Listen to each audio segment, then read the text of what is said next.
Bismillahirrahmanirrahim. Assalamualaikum warahmatullahi wabarakatuh. Perkenalkan, nama saya Cepi Supriyadi dengan NIM 22060067. Nah, di sini kami akan mendiskusikan atau mempresentasikan sebuah materi yang berjudul Digital Entrepreneurship di dalam dunia pendidikan. Nah, di dalam mengidentifikasi praktik digital entrepreneurship dalam dunia pendidikan, adapun materi yang akan kita bahas yaitu yang pertama, pemanfaatan platform e-learning. Yang kedua, pengembangan konten edukasi di media sosial. Yang ketiga, pembuatan dan penjualan produk digital. Yang keempat, layanan bimbingan belajar dan konsultasi online. Yang kelima, yaitu pemanfaatan teknologi untuk inovasi pembelajaran dalam digital entrepreneurship. Dan yang keenam, yaitu kolaborasi dan networking dalam edutech. Baik, ya, selanjutnya kita akan bahas kepada materi yang pertama, yaitu pemanfaatan platform e-learning.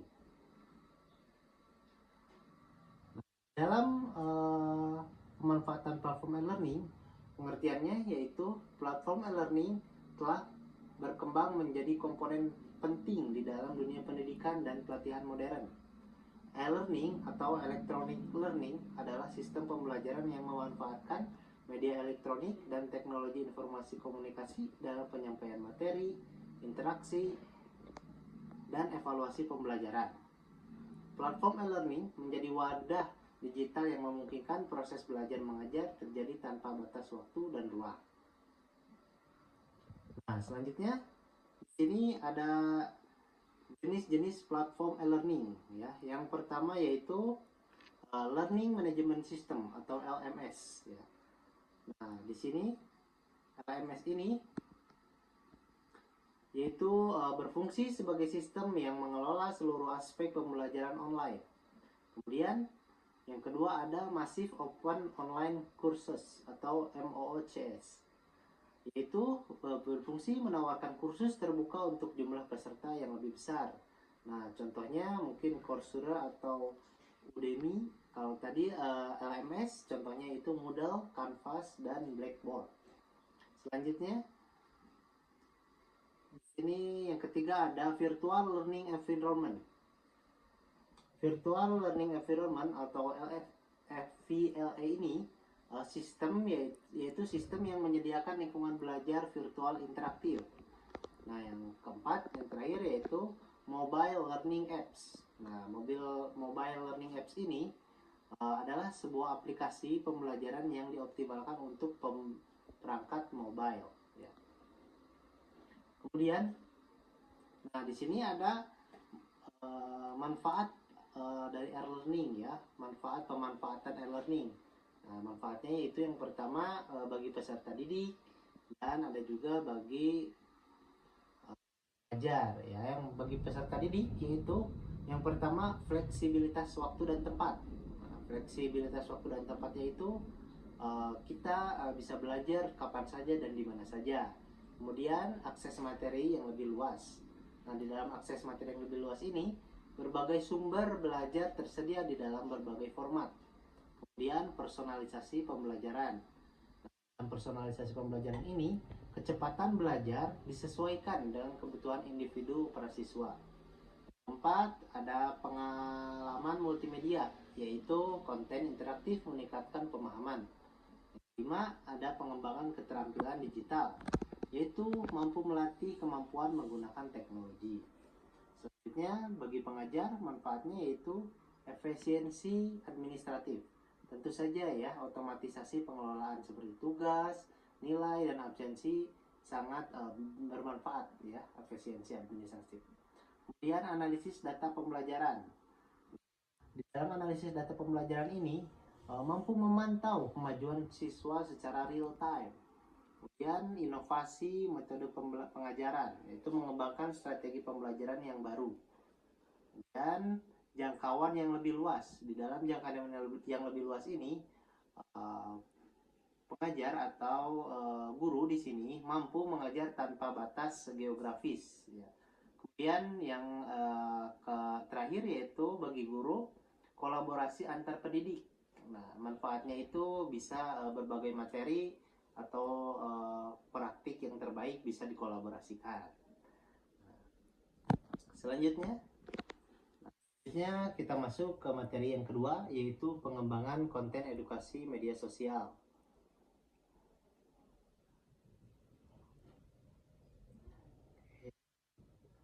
Nah, media sosial telah berevolusi dan dari sekedar platform komunikasi menjadi ruang belajar yang dinamis dan interaktif.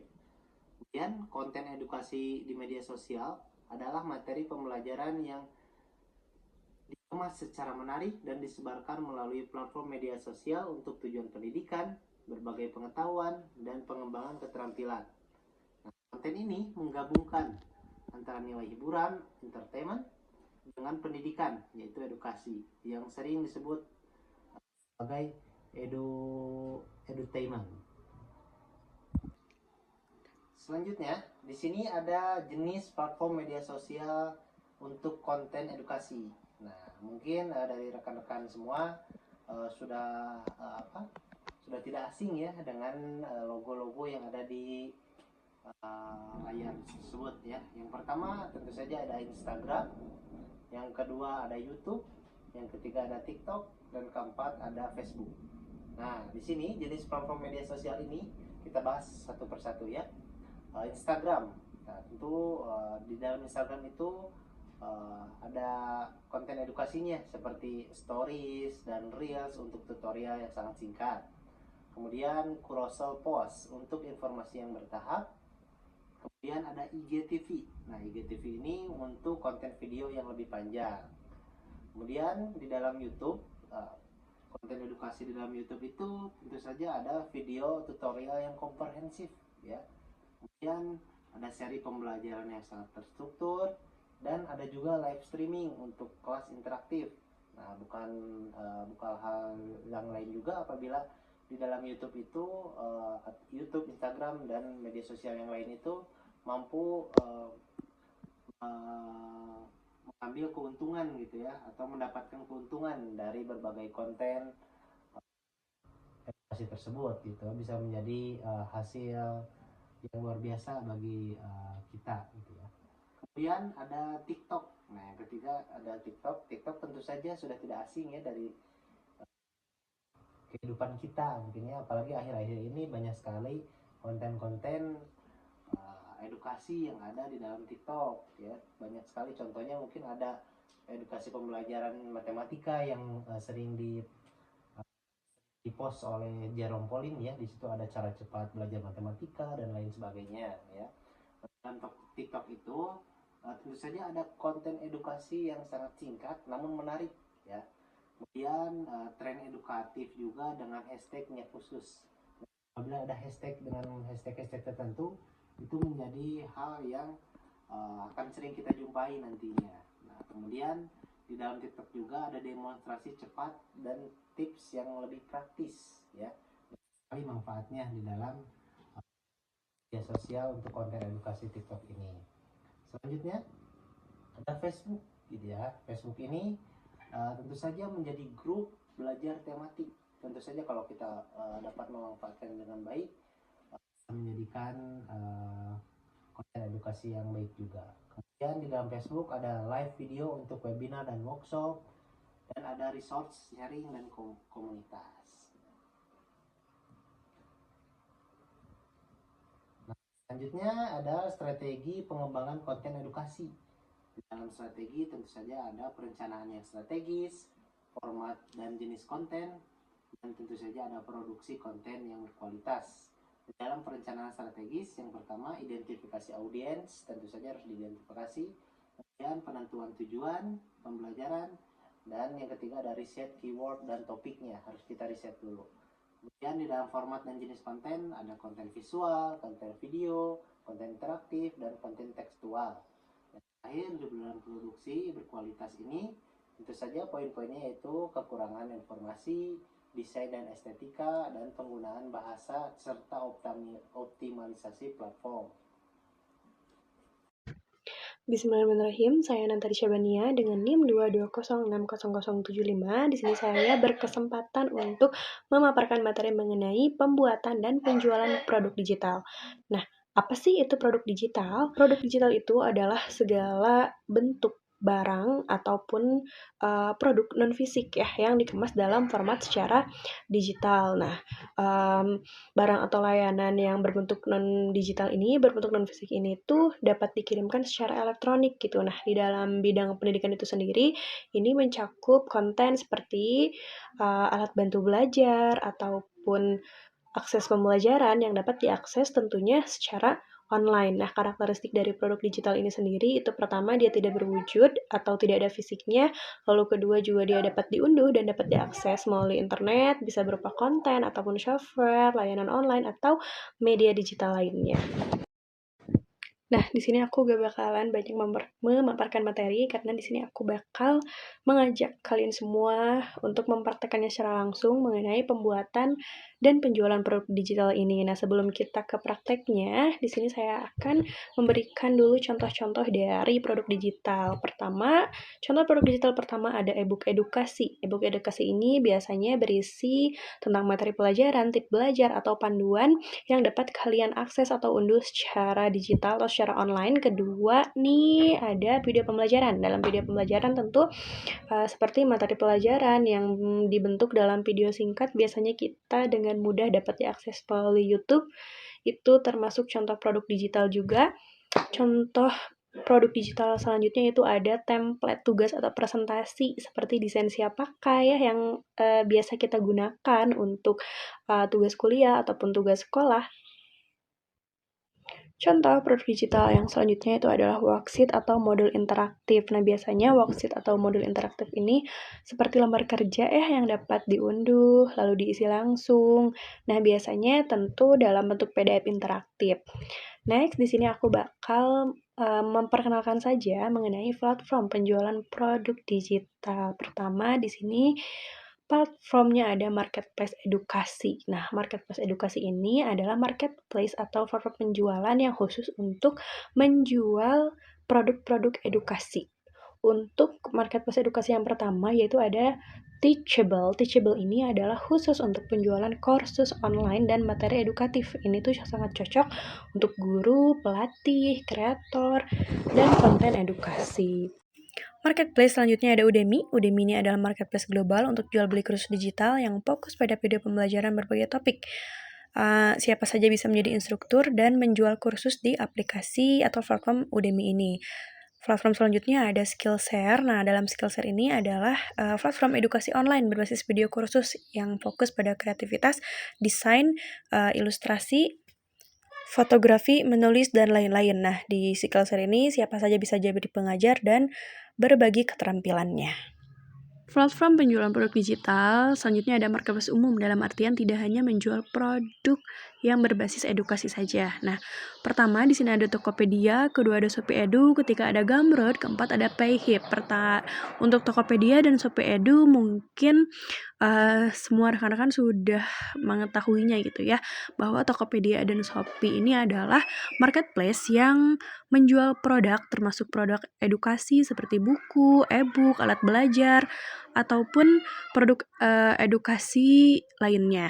Nah, kita akan membahas selanjutnya ada ke Gumroad. Nah, Gumroad ini adalah platform penjualan digital yang memungkinkan pembuat konten menjual produk digital langsung ke konsumennya. Dalam artian ketika kita berhasil memiliki filenya atau PDF-nya itu udah otomatis kita mendapatkan komisi dari pendownloadan produk yang kita jual di marketplace Gumroad. Nah, yang lebih menguntungkan lagi di Gumroad ini audiensnya tidak hanya warga negara Indonesia saja tetapi juga warga negara asing.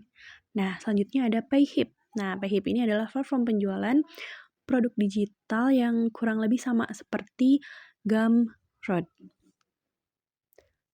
Nah, sekian saja penjelasannya. Di sini saya akan mengajak rekan-rekan untuk membuat juga menjual produk digital kita.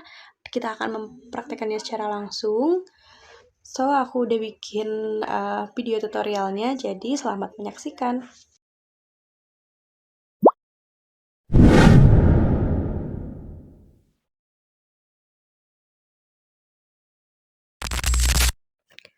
Oke, ke langkah pertama kita masuk Google Chrome, kita ketik kata kunci AnyFlip, kita akan memilih yang pertama. Nah, tampilannya seperti ini. Nah, di sini kita akan sync up dulu. Kita akan membuat dengan akun Google kita. Kita pilih akun Google kita setelah sync up. Nah, maka tampilannya akan seperti ini. Kita pilih add new book. Nah, di sini pertama ada title atau judul. Nah, judul yang aku buat itu adalah e-book yang aku buat di sini itu adalah berjudul dengan langkah awal menguasai bahasa Indonesia. Nah, kedua ada deskripsi. Deskripsi ini itu mendeskripsikan bagaimana isi buku kita ya. Nah, di sini aku juga kebetulan udah bikin deskripsinya. Ketiga ya ada keyword atau kata kunci. Nah, jadi kata kunci ini yang akan orang cari ya, kata kunci yang orang cari tentang e-book kita. Nah, untuk memudahkannya di sini saya juga sudah membuat beberapa kata kunci. Nah, selanjutnya ada kategori, kita nonkan saja. Setelah itu ada allow readers to download PDF. Kita tidak allow kalau kita tidak izinkan juga karena kita tidak akan membuat orang dengan mudah membaca ataupun mendownload PDF kita. Untuk label juga kita non aja. Di sebelah kanan ada upload your PDF. Ini sebelumnya kalian harus menyiapkan juga PDF untuk menjadi sebuah e-booknya teman-teman. Jadi sebelumnya saya juga sudah siapkan PDF-nya, kita tinggal upload saja. Nah, untuk mengupload PDF-nya itu tidak boleh lebih dari 100 MB ya teman-teman. Oke, PDF-nya telah diupload, kita tunggu saja sampai selesai. Nah, produk kita sudah berhasil terupload dan inilah hasilnya. Ini adalah produk yang telah kita buat, yaitu e-book guys. Kita sudah memiliki produk digital. Jika sudah sesuai, kita tinggal download aja. Dan next kita langsung aja ke penjualan produk digitalnya. Nah, kita langsung aja ke penjualan produk digitalnya. Nah, bentuk platform penjualannya aku menggunakan marketplace umum namanya Gumroad.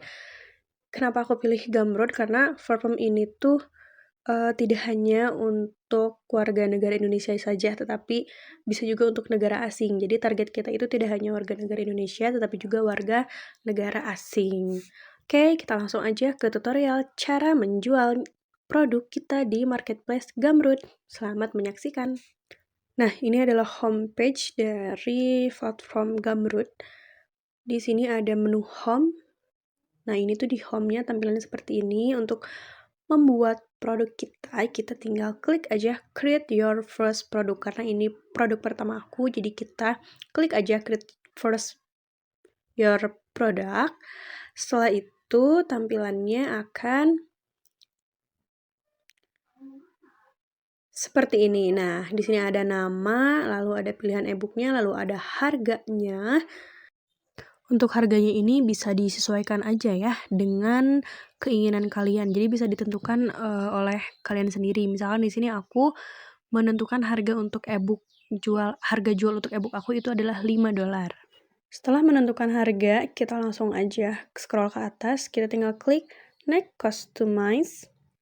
Nah, tampilannya akan seperti ini. Oke. Pertama di sini ada nama produk digital yang akan kita jual, yaitu e-book Langkah Awal Menguasai Bahasa Indonesia. Ini untuk nama produk yang akan aku jual di Gumroad. Setelah nama, di bawahnya ada deskripsi. Tentunya ini adalah deskripsi dari e-book kita. Sebelumnya ini aku udah siapin, jadi aku tinggal copy paste aja. Ini aku mau copy paste. Setelah deskripsi, selanjutnya ada URL. Ini untuk URL produk kita. Selanjutnya ada custom domain. Custom domain ini aku bakal kosongin aja. Nah, di sini ada cover. Jadi di sini tuh kita diminta untuk mengupload gambar ya, suatu gambar cover untuk produk kita agar lebih menarik gitu. Nah, ini sambil kita menunggu terupload covernya, kita next aja ke bawah.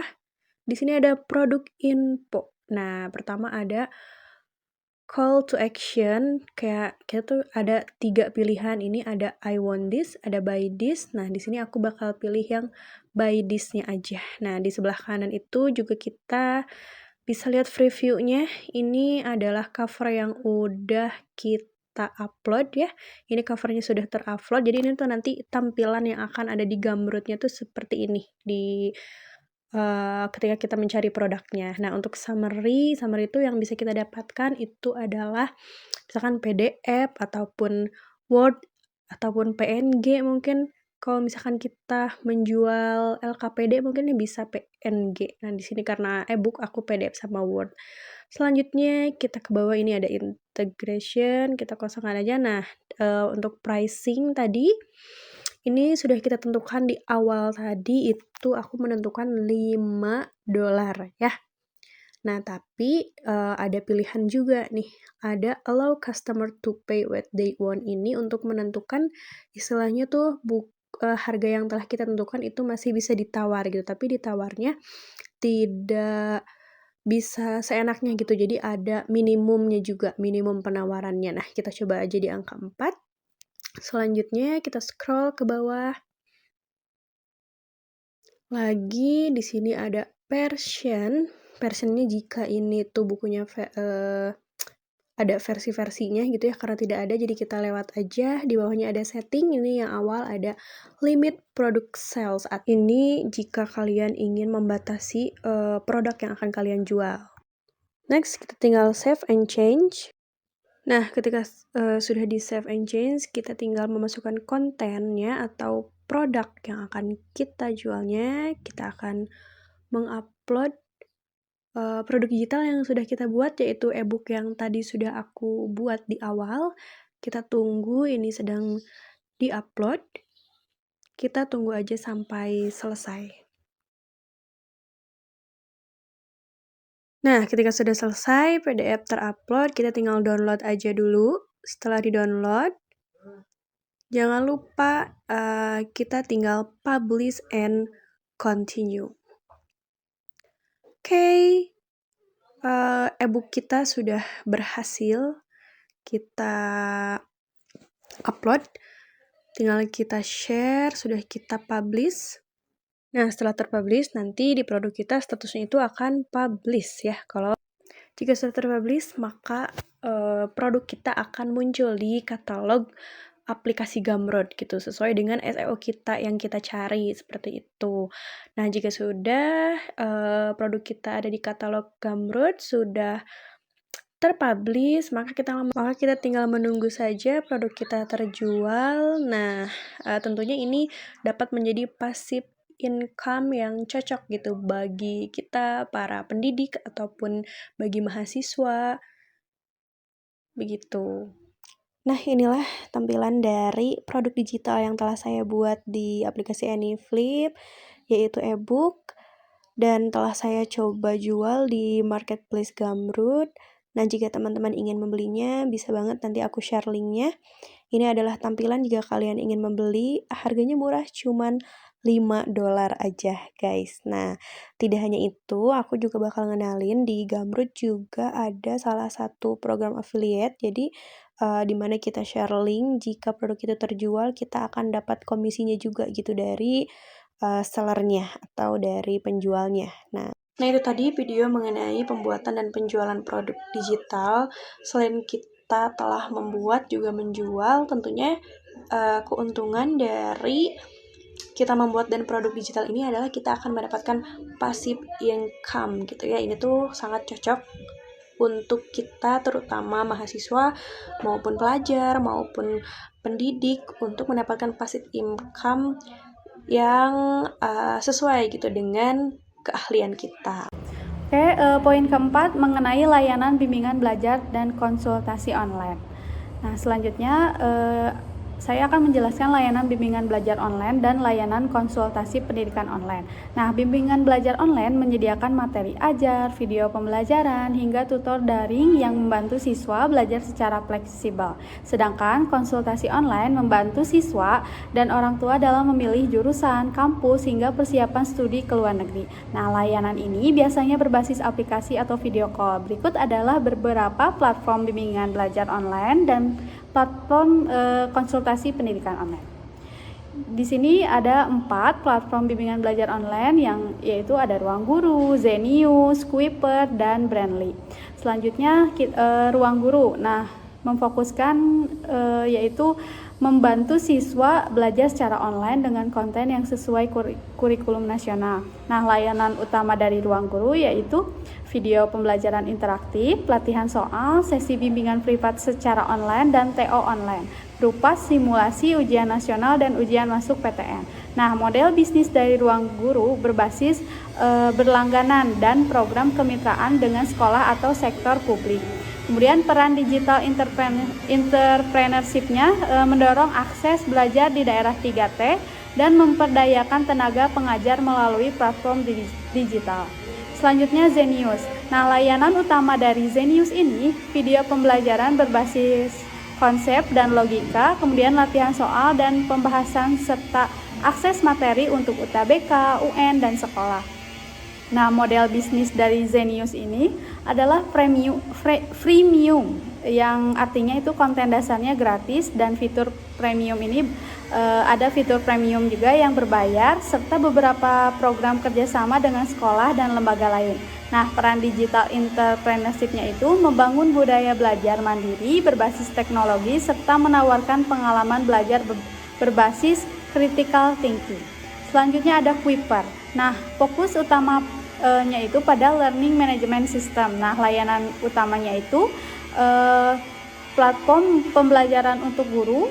Kuiper School ini untuk platform pembelajaran untuk guru dan siswa, berupa Kuiper video, berupa video pembelajaran dan latihan soal, serta yang terakhir Kuiper video masterclass berupa fitur tanya jawab langsung dengan tutor.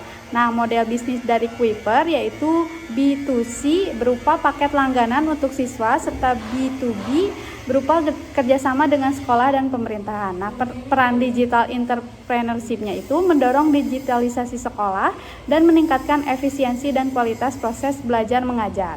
Selanjutnya ada Brandly. Nah, layanan utama dari Brandly ini yaitu forum tanya jawab untuk pelajar dan fitur pencarian jawaban berdasarkan topik atau pertanyaan. Nah, model bisnis dari Brandly yaitu freemium berupa gratis dengan iklan, serta versi premium berupa berbayar dengan akses ke jawaban terverifikasi dan bebas iklan, dan untuk fitur tambahannya. Kemudian peran digital entrepreneurship-nya menggunakan crowdsourcing untuk edukasi, serta mendorong semangat berbagi dan gotong royong antar pelajar. Selanjutnya ada platform konsultasi pendidikan online. Ada 2, yang pertama itu Scholars, kemudian iCan Education.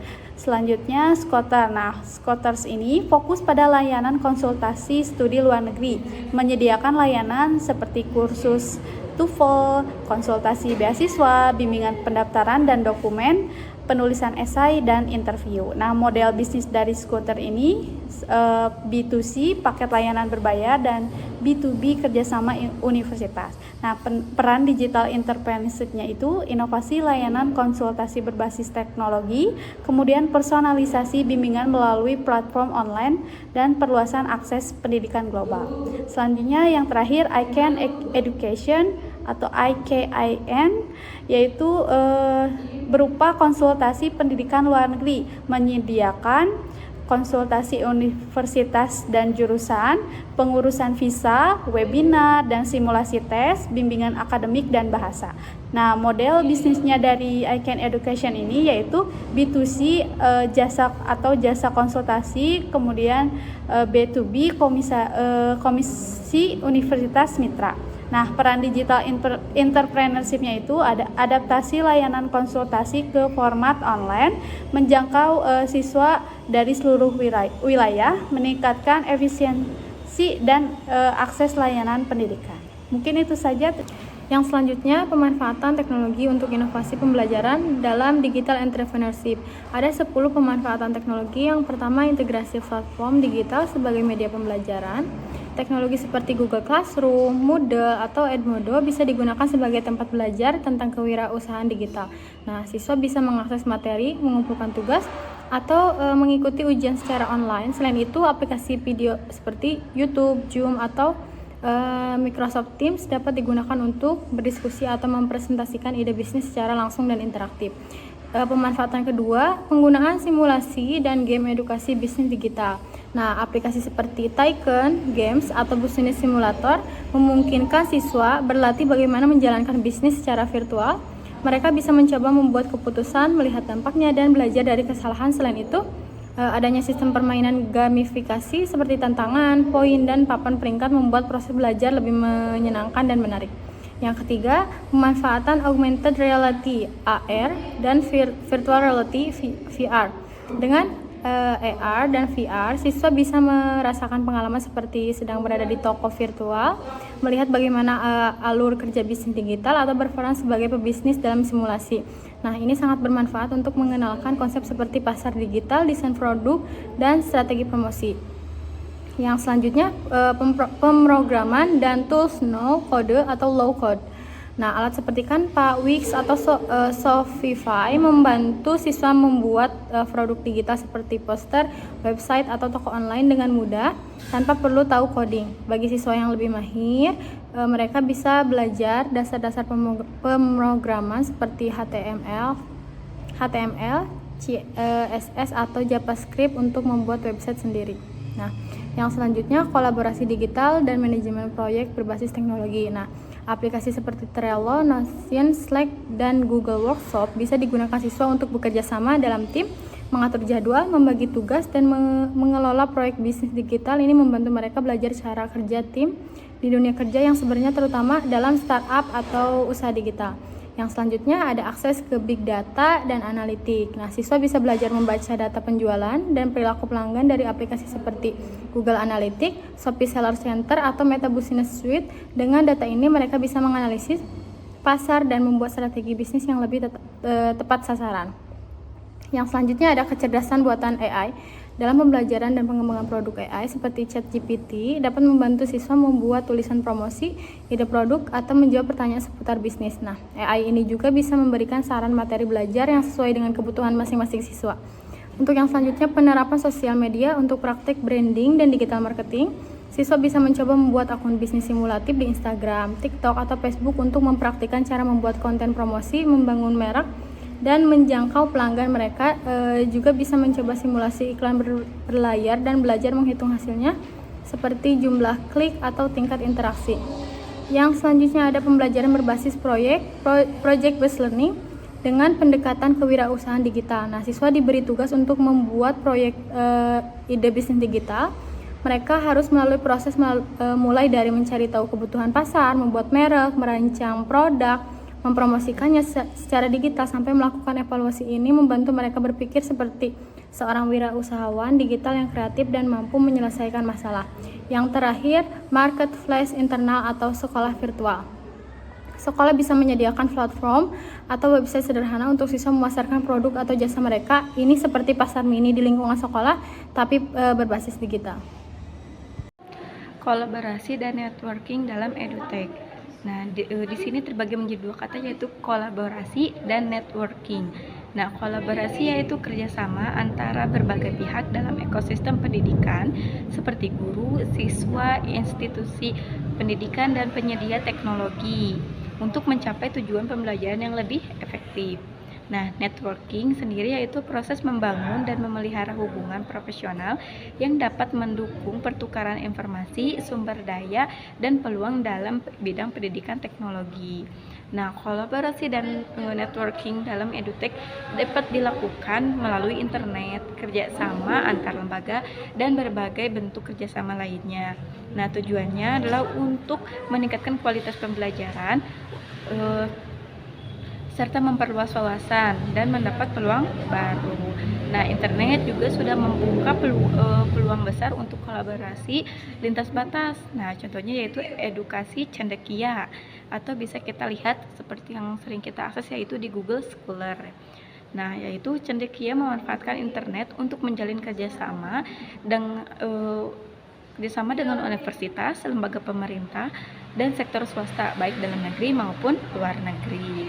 Nah, melalui jaringan global ini, kami bisa mengakses teknologi terkini, berbagai pengetahuan, dan memperluas cakupan program kami. Lalu di sini ada manfaat kolaborasi dan networking dalam edutech. Nah, salah satunya yaitu untuk meningkatkan inovasi, memperluas akses dan kesetaraan, serta pengembangan profesional. Yang pertama yaitu meningkatkan inovasi. Nah, untuk meningkatkan inovasi, teknologi ini tidak hanya alat ya, tetapi juga sarana untuk menciptakan inovasi di bidang pendidikan. Nah, salah satunya yaitu edukasi cendekia yang tadi disebutkan, yaitu terus berinvestasi dalam pengembangan platform digital. Nah, aplikasi pembelajaran dan infrastruktur teknologi lainnya untuk mendukung tujuannya.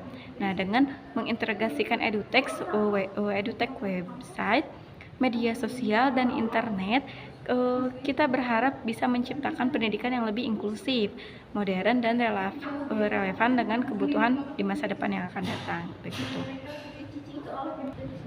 Lalu yang kedua adalah memperluas akses dan kesetaraan. Jaringan kolaboratif dalam membantu menjangkau komunitas yang kurang terlayani, mempromosikan kesetaraan dalam pendidikan. Lalu di sini ada pengembangan profesional, yaitu melalui networking, pendidikan dapat mengakses pelatihan, sumber daya, lalu ada dukungan dari rekan sejawat dan institusi lainnya, begitu.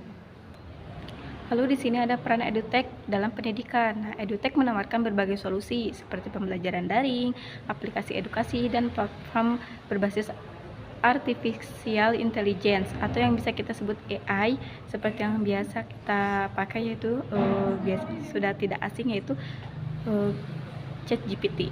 Nah, peran edutech dalam pendidikan tersendiri yaitu teknologi ini hanya mempermudah akses terhadap materi pembelajaran. Nah, tetapi juga memungkinkan personalisasi sesuai kebutuhan masing-masing individu. Nah, contohnya di sini itu Google Cendekia. Nah, yang mendukung penggunaan edutech dalam kegiatan seminar, pelatihan, dan program pendidikan untuk memberikan pengalaman belajar yang efektif dan menyenangkan. Nah, di Google Cendekia juga banyak para dosen maupun profesor yang sudah mengupload karya ilmiahnya. Nah, website juga sebagai pusat informasi. Nah, website Google Cendekia ini dirancang sebagai pusat informasi dan komunikasi. Pengunjung dapat mengakses berbagai program pendaftaran kegiatan, publikasi ilmiah, serta informasi beasiswa dengan mudah. Nah, melalui fitur interaktif, kami juga menyediakan ruang untuk diskusi dan konsultasi langsung, sehingga masyarakat dapat memperoleh informasi yang mereka butuhkan secara transparan dan cepat. Lalu ada juga media sosial yang bisa kita gunakan sebagai sarana edukasi dan komunitas. Nah, media sosial menjadi platform yang efektif untuk menyebarkan informasi edukasi dan membangun komunitas belajar. Nah, edukasi cendekia menggunakan media sosial untuk berbagai konten inspiratif, infografis edukasi, serta promosi kegiatan yang relevan. Nah, untuk kesimpulannya yaitu digital entrepreneurship dalam dunia pendidikan merupakan perpaduan antara semangat kewirausahaan dengan pemanfaatan teknologi digital untuk menciptakan solusi inovatif dalam proses belajar mengajar. Perkembangan teknologi telah membuka peluang besar bagi para pendidik, siswa, institusi, dan pelaku usaha untuk mengembangkan produk dan layanan pendidikan berbasis digital yang mendorong terciptanya ekosistem pendidikan yang inklusif dan fleksibel, meningkatkan kreativitas dan kemandirian siswa dan membangun kolaborasi lintas sektor. Sekian presentasi dari kelompok kami. Saya ucapkan terima kasih. Wassalamualaikum warahmatullahi wabarakatuh.